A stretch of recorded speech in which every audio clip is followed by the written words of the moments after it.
Pemirsa, tahapan penyelenggaraan pemilu 2024 terus berlanjut. Berbagai persiapan terus dilakukan oleh penyelenggara pemilu, dalam hal ini Komisi Pemilihan Umum atau KPU, tak terkecuali di Jawa Barat. Persiapan yang matang merupakan kunci sukses dari penyelenggaraan pemilu 2024. Lantas, sudah sejauh mana tahapan penyelenggaraan pemilu 2024 di Jawa Barat yang dilakukan oleh KPU Jawa Barat? Untuk membahasnya lebih lanjut, di studio telah hadir Bapak Abdullah Sapii, SSIMM. Beliau merupakan anggota komisioner KPU Jawa Barat dan juga sebagai Ketua Divisi Sumber Daya Manusia, Penelitian dan Pengembangan. Selamat pagi, Assalamualaikum Pak Abdullah. Selamat pagi, Waalaikumsalam warahmatullahi wabarakatuh. Terima kasih banyak Pak Abdullah sudah bergabung di Indonesia Barat dalam program Gaspol di kesempatan kali ini. Baik Pak Abdullah, saat ini tentunya proses terus berjalan, terutama tahapan di jelang pemilu 2024. Kemarin sempat ada proses penetapan DCT seperti itu pada pemilu 2024. Sejauh ini di Komisi Pemilihan Umum Jawa Barat sendiri, apa yang tengah diproses dan juga menjadi fokus perhatian?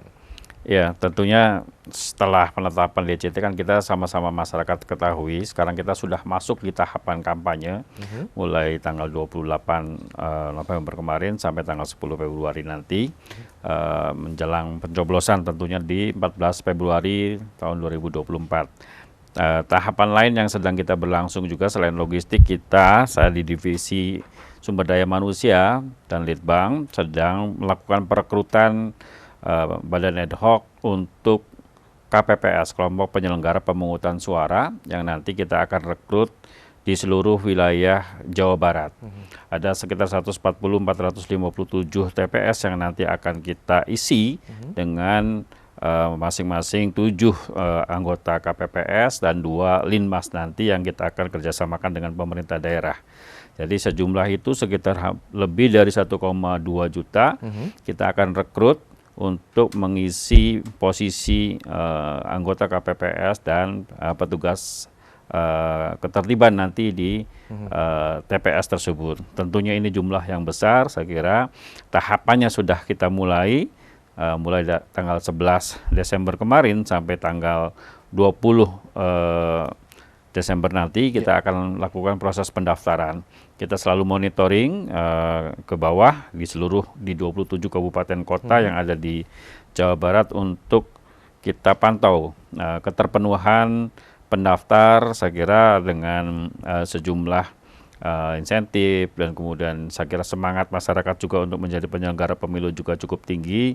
Kami optimis bahwa keterpenuhan KPPS 7 di setiap TPS itu ditambah 2 tenaga Linmas, tenaga ketertiban ya, itu saya kira akan terpenuhi nantinya di setiap TPS. Kita optimis dan melalui media ini saya kira kita menghimbau masih ada 2 hari lagi, silakan Bapak Ibu sekalian yang ingin terlibat sebagai penyelenggara pemilu di tingkat KPPS bisa mendaftarkannya melalui PPS kami di setiap kabupaten kota yang ada di Jawa Barat.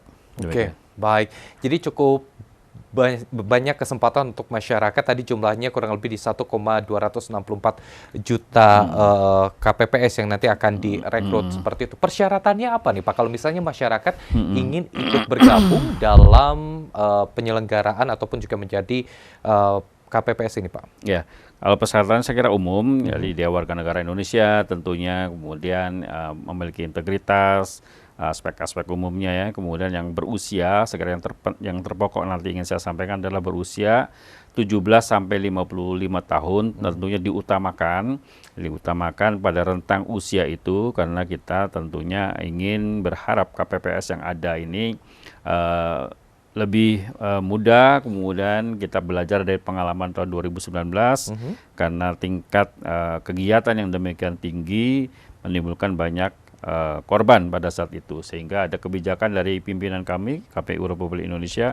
untuk supaya mengutamakan yang lebih muda dari rentang usia 17 sampai 55 tahun tersebut.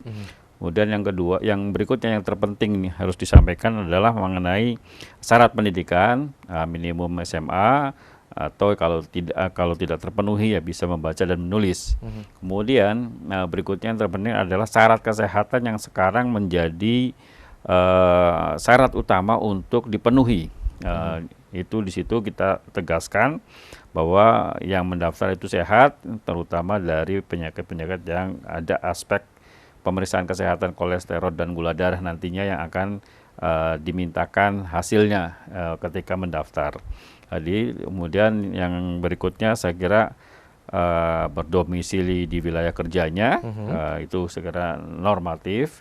Kemudian yang pendidikan itu tadi sudah disampaikan. Kemudian berikutnya yang terpenting adalah dia bukan menjadi anggota partai politik. Karena ini kan dia menjadi penyelenggara yang harus bersifat netral, imparsial, kemudian dia harus melayani semua kepentingan politik tentunya, karena kita sadar bahwa ini adalah arena pertarungan politik ya, persaingan politik. Tentu kita tekankan penyelenggara pemilu yang di tingkat KPPS nanti itu adalah orang-orang yang tidak menjadi anggota partai politik dalam 5 tahun ke belakang, kemudian tidak pernah menjadi saksi pada saat pemilu 2019, dan kemudian ya apalagi caleg ya, tentunya kita punya mekanisme yang untuk mengecek itu melalui sistem SIPOL yang kita sebut Sistem Informasi Politik, Partai Politik, itu ada semua di situ. Kita bisa cek keanggotaannya melalui SIPOL tadi, tinggal memasukkan NIK nanti kita ketahuan. Ketahuan. Tapi di samping itu kita juga ada mekanisme tanggapan masyarakat. Jadi mungkin orang itu tidak ada di SIPOL, tapi sebenarnya anggota partai politik.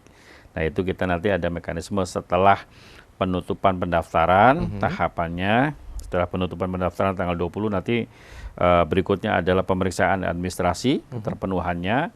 Karena kebutuhan kita adalah 7 di setiap TPS, nanti kita akan periksa mana yang memenuhi syarat yang kemudian untuk bisa kita tetapkan.